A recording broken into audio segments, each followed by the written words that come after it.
नमस्कार दोस्तों, स्वागत है आपका केटी वॉइस स्टोरीज चैनल में। हमारी आज की कहानी है दादी सास का हुक्म।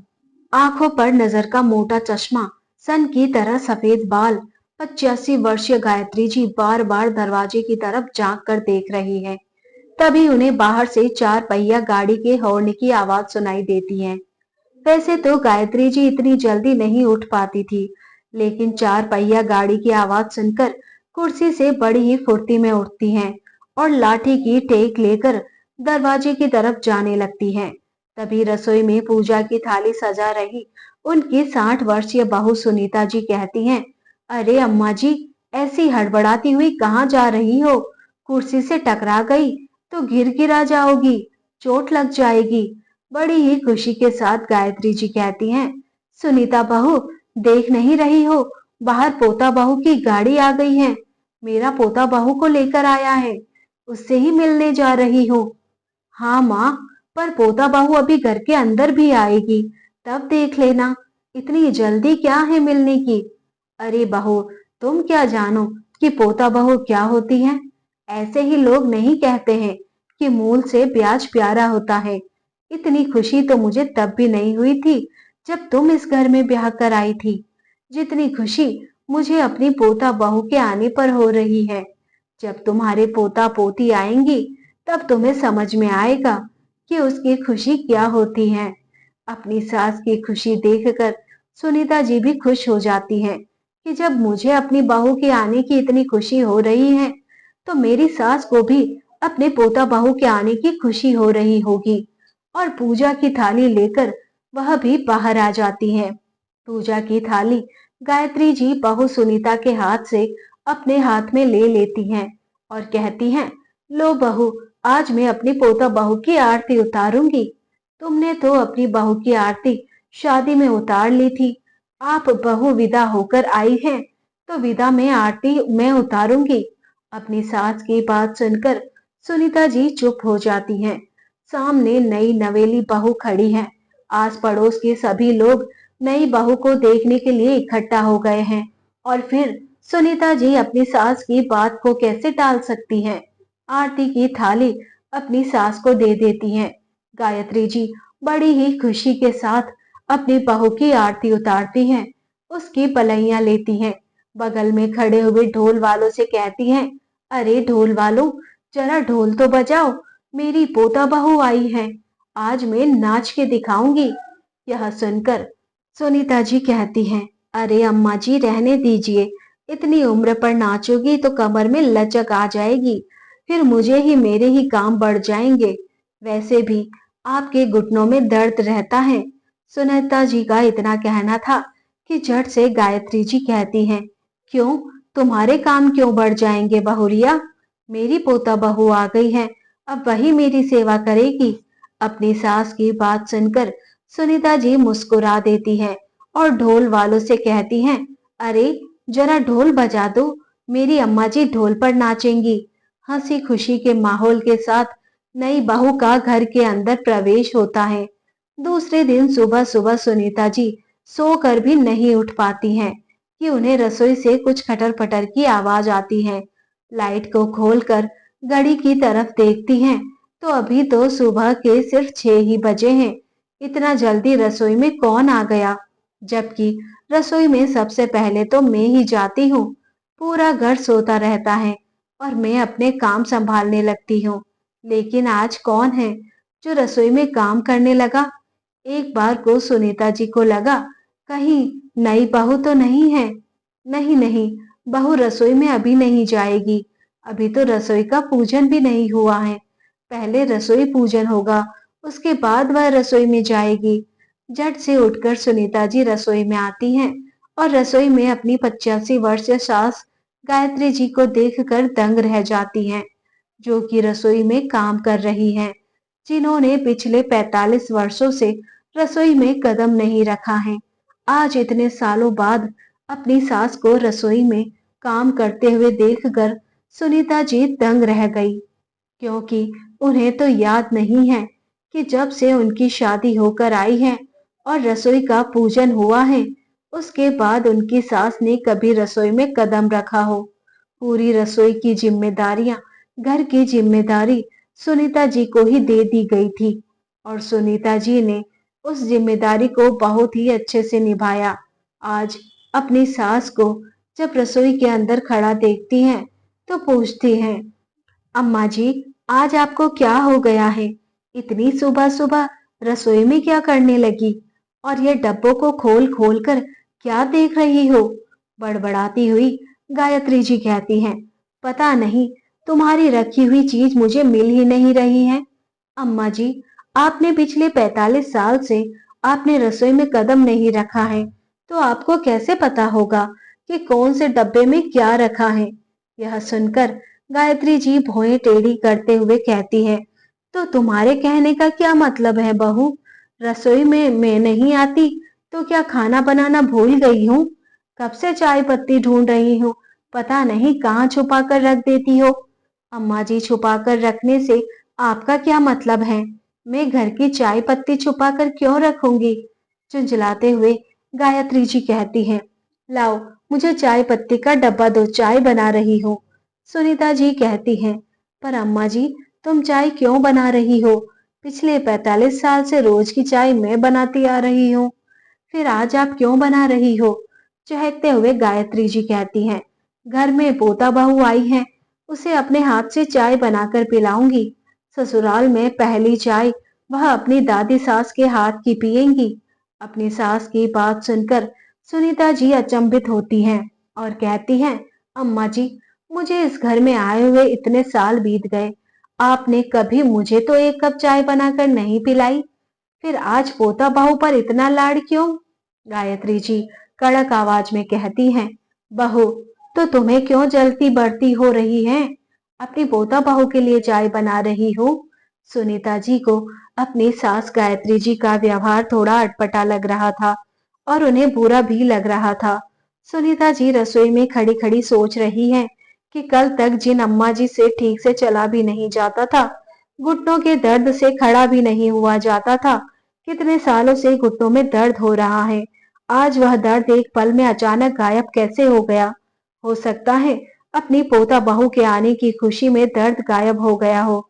तो क्या बहू के आने की खुशी बिल्कुल नहीं होती है, सिर्फ पोता बहू के आने की खुशी होती है? मैंने भी तो पूरे 45 साल दिए हैं अपनी सास की सेवा में, इस घर को संभालने में। मायूस सुनीता जी रसोई के कोने में खड़ी खड़ी यह सब सोचती ही रहती थी कि 85 वर्ष गायत्री जी की कड़क आवाज फिर से गूंजती है, बहू, अब कोने में खड़ी खड़ी मेरा मुंह ही ताकती रहोगी? जरा नए वाले कप सेट उठा कर दो, पोता बहू को उसी में चाय लेकर जाऊंगी। अम्मा जी, तुम चाय लेकर जाओगी? हाँ, और नहीं तो क्या, और कौन ले जाएगा? जब मैंने चाय बनाई है तो मैं ही पोता बहू के लिए चाय लेकर जाऊंगी। सुनीता जी से अपनी सास का यह उतावलापन हजम नहीं हो रहा था और दूसरी तरफ गायत्री जी उम्र के चौथे पड़ाव में भी, जहां उनसे ढंग से चाय की ट्रे भी नहीं पकड़ी जा रही है, हाथ कप कपा रहे हैं। वह एक हाथ में चाय की ट्रे और दूसरे हाथ में अपनी लाठी को टेकते हुए बहू के कमरे में जाती हैं। नई बहू अभी नहाकर आई है, सामने दादी सास को देखकर थोड़ा चौंक जाती हैं। तभी गायत्री जी कहती हैं, देखो बहुरिया, तुम्हारे लिए मैं चाय बनाकर लाई हूँ, अदरक वाली चाय बनाई है। नेहा कहती हैं, अरे दादी जी, आपने चाय क्यों बनाई? मुझे बोल देती, मैं चाय बना देती। अरे बहुरिया, अभी तुम नई नई आई हो, ऐसे तुम रसोई में नहीं जा सकती, पहले तुम्हारा रसोई पूजन होगा, उसके बाद तुम रसोई में कुछ बना पाओगी। और मेरा क्या है, तुम्हारी सास कभी कभार उठने में लेट लवेट हो जाती हैं, तो मैं अपनी चाय खुद ही बना लेती हूँ। अपनी तारीफ करने के साथ साथ गायत्री जी अपनी बहू सुनीता की चुगली भी कर देती हैं, जबकि ऐसा कभी नहीं हुआ कि सुनीता जी ने सुबह अम्मा जी को चाय बनाकर ना दी हो। तभी कमरे में सुनीता जी आती हैं और नेहा से कहती हैं, बहू, आज दोपहर में अच्छे से तैयार हो जाना, रसोई पूजन की रस्म है और सभी लोग मुंह दिखाई की रस्म भी करेंगे। ठीक है मम्मी जी, मैं तैयार हो जाऊंगी। दोपहर में सारी रस्में बहुत अच्छे से हो जाती हैं। नेहा को घर में आए हुए आज पूरा हफ्ता हो गया है और एक हफ्ता रसोई की रस्म को भी हो गया है, लेकिन एक भी दिन बहू नेहा ने रसोई में खाना नहीं बनाया। सुनीता जी मन ही मन सोचती हैं कि बहू रसोई में खाना बनाने के लिए आई ही नहीं रही है। अगर कहती भी हूँ तो कोई ना कोई बहाना कर देती है। कभी सर दुख रहा है तो कभी पेट। और अम्मा जी भी उसी का ही साथ देती है। एक मैं थी जो डोली से उतरते ही सीधा रसोई में कदम रखा था। घर की सारी जिम्मेदारी अपने ऊपर ले ली थी। मेरी सास रसोई में एक कप चाय बनाने भी नहीं आती थी। उन्हें तो यह भी नहीं पता होता था कि रसोई में क्या खत्म हो रहा है और क्या रखा है। इस तरह से बड़बड़ाते हुए सुनीता जी रसोई में दोपहर का सारा खाना बना लेती हैं। तभी गायत्री जी आती हैं और कहती हैं, बहू एक थाली में खाना निकाल दो, मैं पोता बहू के कमरे में ही दे आऊंगी। यह बात सुनकर आज सुनीता जी भड़क जाती हैं और कहती हैं, अम्मा जी आप यह सही नहीं कर रही हो। देख नहीं रही हो पूरे 15 दिन हो गए हैं नेहा बहू अपने ही कमरे में बैठी रहती हैं। खाना बन जाता है तो परोस कर भी नहीं ले जाती। आपको देने जाना पड़ता है। क्या वह रसोई में आकर खाना नहीं बना सकती हैं? अरे पूरा खाना ना सही, कम से कम रसोई में आकर थोड़ी बहुत तो हमारी मदद तो करा सकती हैं। अगर उसे काम नहीं आता है तो मैं सिखा दूंगी। जरूरी नहीं है कि हर लड़की को सारा काम आता हो। मुझे भी तो शादी के पहले बहुत सारे काम करने नहीं आते थे। जो नहीं आता था आपसे पूछ लेती थी, लेकिन ऐसे कमरे में बंद होकर नहीं बैठती थी। और जब तक अपने कमरे से निकलकर रसोई में नहीं आएगी तब तक कैसे सीखेगी? और मैं उसे कब तक बनाकर खिलाती रहूंगी? और कब तक आप परोस कर खिलाती रहेंगी? मेरी भी उम्र हो गई है। वही चूल्हा चौका करते करते मैं भी थक गई हूँ। 65 बरस की हो गई हूँ। अब काम से कम रसोई से तो मुझे भी छुट्टी मिले। सुनीता जी अपनी ही धुन में बड़बड़ाए जा रही थी। वह आगे कहती हैं, और मैंने कब कहा कि बहू एकदम से वह सारी जिम्मेदारियां उठा ले। धीरे धीरे जिम्मेदारियों को ले। कमरे में बैठने से काम नहीं चलता है। और आप उसके सारे कामों को हाथों पर करके उसे सर चढ़ा रही हो। यह ठीक नहीं कर रही हो। आगे जाकर आपके साथ साथ मुझे भी परेशानी होगी। इतना कहकर सुनीता जी रसोई से निकलकर कमरे में चली जाती हैं। रसोई में खड़ी हुई उनकी सास गायत्री जी अपनी बहू के ऐसे रूप को देखकर सन्न रह जाती हैं, क्योंकि आज तक उनकी सुनीता बहू ने उन्हें पलटकर जवाब भी नहीं दिया है। लेकिन आज पता नहीं उनकी बहू को क्या हो गया। थोड़ी देर तक वह शांत रहती हैं, फिर कुछ सोच विचार करके एक थाली में खाना परोसकर अपनी पोता बहू के कमरे में ले गई। जैसे ही नेहा ने देखा कि उसकी दादी सास उसका खाना ले आई है, वह फोन पर अपनी माँ से बात कर रही थी। झट से फोन को काट देती हैं और कहती हैं, अरे दादी जी आप खाना ले आई? मैं बस खाना लेने के लिए आ ही रही थी, लेकिन मेरी माँ का फोन आ गया, इसलिए नहीं आ पाई। अब इतने दिनों में गायत्री जी भी समझ गई थी कि बहू काम ना करने का कोई ना कोई बहाना कर ही देती है। नेहा ने झट से थाली लेकर खाना खाना शुरू कर दिया। उसने अपनी दादी सास से यह भी नहीं पूछा कि आपने खाना खाया या नहीं। कुर्सी पर बैठी हुई गायत्री जी अपनी पोता बहू के खाना खत्म होने का इंतजार कर रही थी। जैसे ही पोता बहू खाना खा लेती हैं, थाली को एक तरफ खिसका देती हैं। तभी गायत्री जी बड़े ही प्यार से नेहा से कहती हैं, बहू तुम्हें इस घर में आए 15 से 20 दिन होने को है। कल ऐसा करना, सुबह जल्दी उठ जाना। इतने दिन हो गए मैंने एक भी दिन तुम्हारे हाथ की चाय नहीं पी है। अब कम से कम अपने हाथ की चाय तो पिला दो। मेरा भी बुढ़ापा है, पता नहीं कितने दिन जीऊंगी। अब जब तक हूँ पोता बहू के सुख ले लूं। तुम भी कमरे में बंद रहती हो तो घुटन होती होगी, थोड़ा कमरे से बाहर निकला करो, अच्छा लगेगा।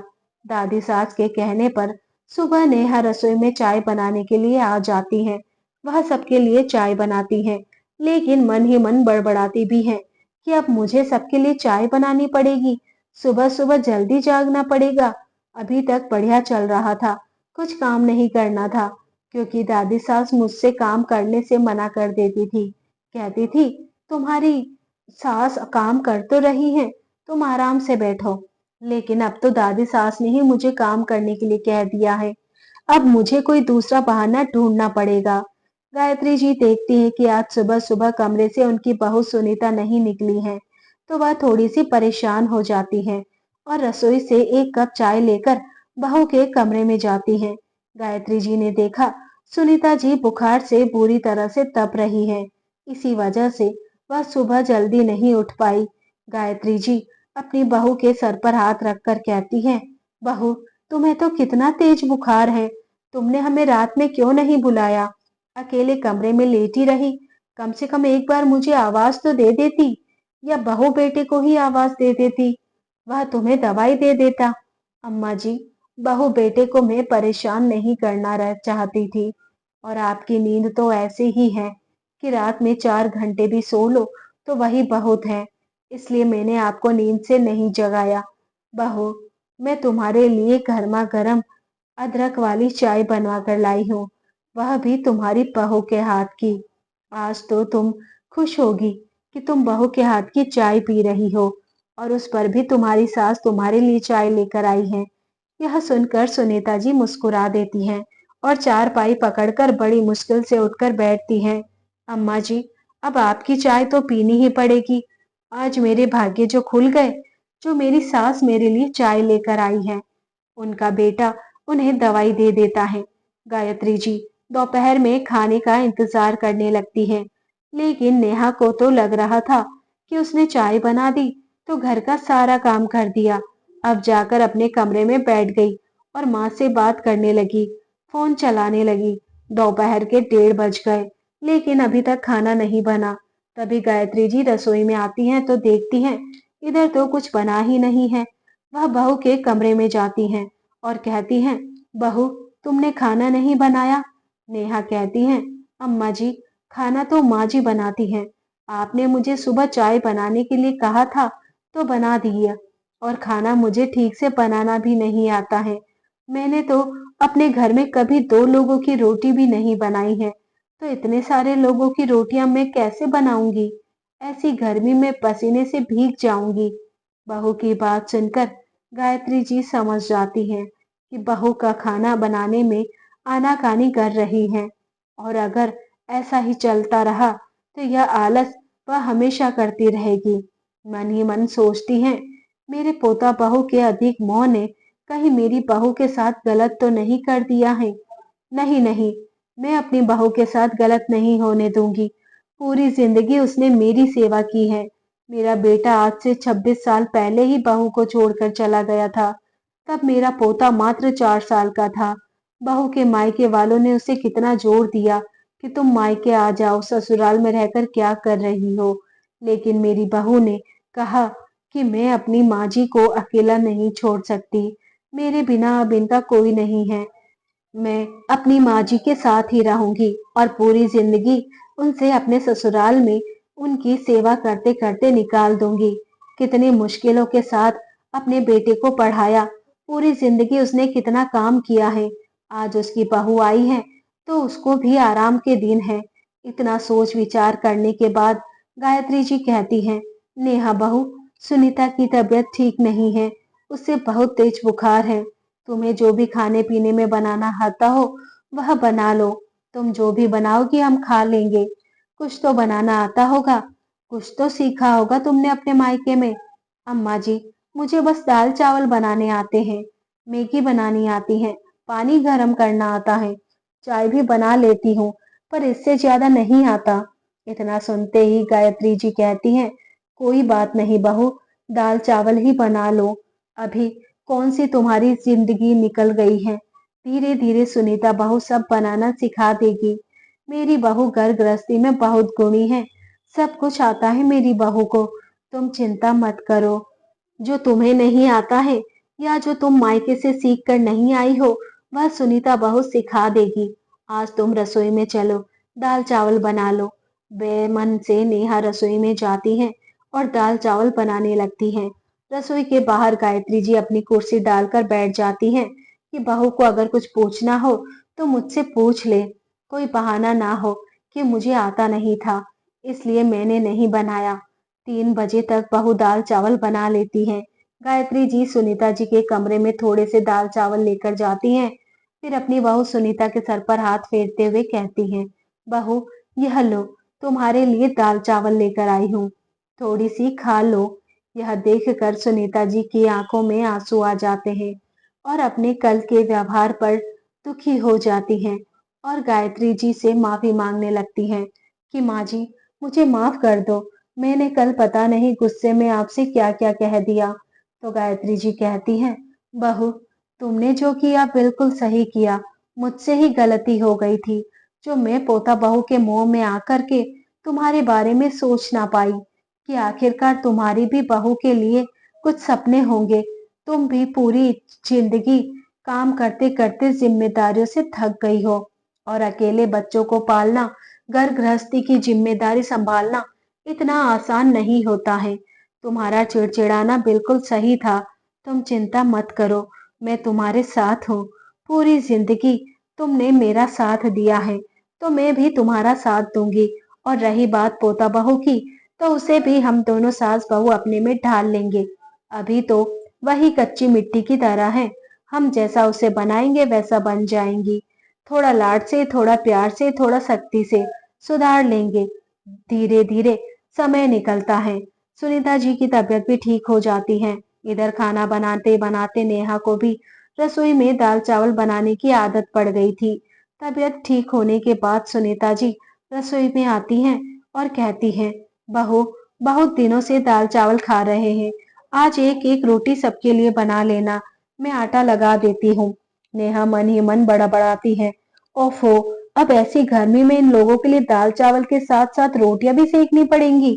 नेहा बड़बड़ाते हुए ही सही, लेकिन सबके लिए एक एक रोटी बना लेती हैं। सुनीता जी भी हाथ बटा देती हैं। ऐसा नहीं था कि नेहा अब सारा काम करती हो, लेकिन हाँ, रसोई की जिम्मेदारी अब ज्यादातर सुनीता जी ने अपनी बहू को दे दी थी।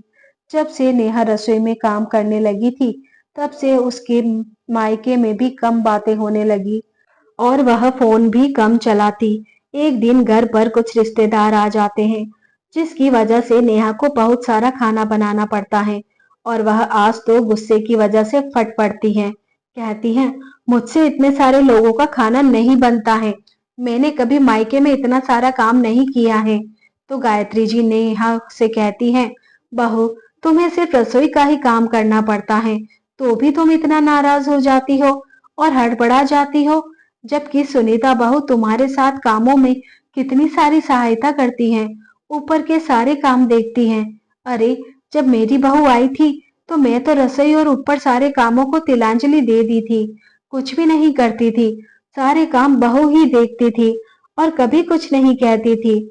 अब यह घर तुम्हारा है, तो इसकी जिम्मेदारी भी तुम्हें ही संभालनी पड़ेगी। मेरा तो बुढ़ापा है, आज नहीं तो कल, पता नहीं कब भगवान के पास चली जाऊं। गायत्री जी की बात सुनकर नेहा भड़कते हुए कहती है, बस अम्मा जी, अब बहुत हो गया, अब मुझसे इतने सारे लोगों का खाना नहीं बनता है। मैं तो अपना अलग खाना बनाऊंगी, अलग रहूंगी, आप लोग अपना देख लो। यह बात सुनीता जी सुन लेती हैं और कहती हैं, बहू, अभी तुम्हें आए हुए 6 महीने भी नहीं हुए हैं, अलग खाना बनाने की बात कर रही हो। अरे, तुम्हारे अलावा हमारा घर में है ही कौन? अम्मा जी का तो बुढ़ापा है और रही मैं तो, मेरी भी सब कुछ अब बहू बेटे ही हैं। अगर तुम दोनों ही हमसे अलग हो जाओगे, तो फिर हमारा कौन है? तो बहू चिड़चिड़ाती हुई नेहा कहती है, वह मैं नहीं जानती, लेकिन मैं तो अलग अलग रहूंगी। हालांकि सुनीता जी का बेटा अलग होने के लिए बिल्कुल तैयार नहीं था। कुछ ही दिनों में रक्षाबंधन आने वाला था। रक्षाबंधन पर नेहा अपने मायके चली जाती है। मायके में जाकर नेहा देखती है, उसकी माँ की तबीयत बहुत खराब है और उसने 2 दिन से खाना भी नहीं खाया।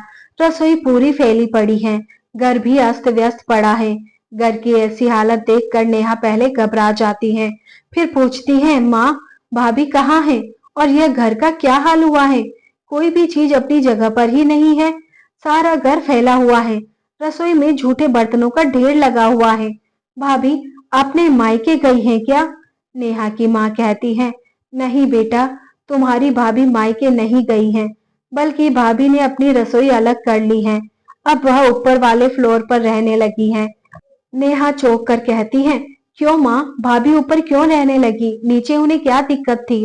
बेटा, तुम्हारी भाभी से हम सब लोगों का खाना नहीं बनाया जा रहा था, उन्हें अकेले रहना था, इसीलिए ऊपर चली गई। वैसे तो मैं सारा काम कर लेती थी, लेकिन तबीयत खराब है इसलिए घर अस्त व्यस्त हो गया। तुम्हारे पापा ने भी 2 दिन से ढंग से खाना नहीं खाया। कल सुबह खिचड़ी बनाई थी, वही खा रहे हैं। ऐसा लग रहा था कि तुम्हारी भाभी तुम्हारी शादी का इंतजार ही कर रही थी। जैसे ही शादी हो, वह अपना चूल्हा चौका लेकर अलग हो गई। मैंने बहू से बहुत मना किया कि बेटा बुढ़ापे पर हम दोनों पति पत्नी बहू बेटे से अलग नहीं होना चाहते, हमारे साथ ही रहो। लेकिन उसे हमारे साथ नहीं रहना था। अपनी माँ की बातें सुनकर कुछ पल के लिए तो नेहा भूत बनकर खड़ी रह गई। उसे समझ ही नहीं आ रहा था कि अपनी माँ को क्या जवाब दे, क्योंकि वह भी तो अपने ससुराल में अपनी सास और दादी सास से यही सब कहकर आई है कि वह भी सबसे अलग रहना चाहती हैं, जबकि उसकी दादी सास और सास इतना मना कर रही थी। उसे एक पल न लगा अपनी गलती का एहसास होने में। सबसे पहले तो वह घर की सफाई करती है, अपनी माँ और पापा के लिए खाना बनाती हैं, अपनी भाभी को भी समझाने की कोशिश करती है। रक्षाबंधन का त्योहार हो जाने के बाद जब नेहा अपने ससुराल वापस आई, तो देखा उसकी सास और दादी सास बहुत ज्यादा दुखी थी, क्योंकि उन्हें पता था नेहा बोल कर गई थी मायके से आने के बाद वह अपना चूल्हा अलग कर लेंगी, जो उन्हें बिल्कुल भी अच्छा नहीं लग रहा था। नेहा उनके उदास चेहरे को देखकर समझ जाती हैं और कहती हैं, माँ जी, अब मैं आप सबके साथ ही रहूंगी, मैं कहीं अलग नहीं रहूंगी। हम एक ही घर में रहते हैं, तो अलग अलग रहने की क्या जरूरत है। मैंने डिसाइड कर लिया है, मैं आप सबके साथ ही रहूंगी, अलग से खाना नहीं बनाऊंगी। आखिरकार मेरे अलावा आपको देखने वाला है ही कौन। नेहा की ये बातें सुनकर सुनीता जी और गायत्री जी दोनों ही खुश हो जाती हैं। उनके उदास चेहरे पर एक खुशी की लहर दौड़ जाती है। गायत्री जी कहती हैं, तो इसी बात पर बहू मेरे हाथ की अदरक वाली चाय हो जाए। यह सुनकर नेहा और सुनीता यह दोनों ही हंस पड़ती हैं। तो दोस्तों, आपको हमारी आज की कहानी कैसी लगी? अगर पसंद आई हो तो कमेंट करके जरूर बताइएगा। चैनल पर नए हैं तो सब्सक्राइब कीजिएगा। साथ में वीडियो को लाइक और शेयर करना ना भूले और हाइप जरूर दीजिएगा। मिलते हैं हम जल्द ही एक नई कहानी के साथ। तब तक आप अपना ख्याल रखिए। धन्यवाद।